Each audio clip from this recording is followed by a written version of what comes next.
Okay, so here's the update on the kitchen. So I made the pull-out trash, double trash, with room for trash bags in the back.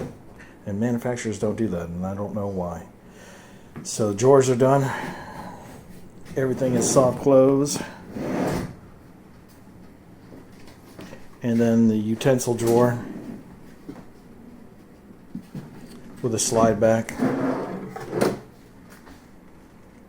And room for spatulas. Back here is the dog food on the back side of the island. And then here's the shelf for the Nespresso machine. And then the shelves for the pods. It holds 84 pods. And then 3 deep 10.5-inch drawers. And then the one drawer for Tupperware with the double slider again. And then the 2 pantry slide outs.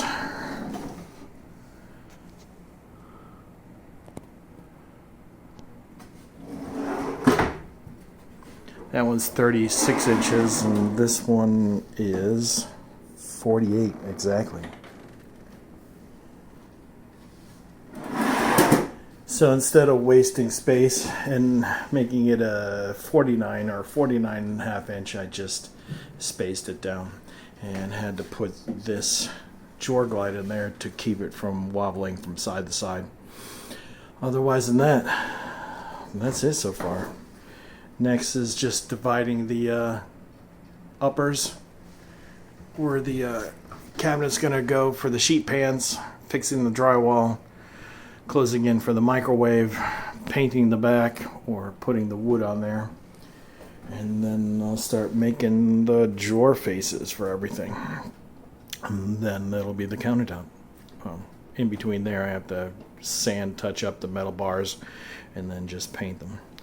Otherwise than that, oh yeah, and then that wall is gonna go. Goodbye. Thanks for watching.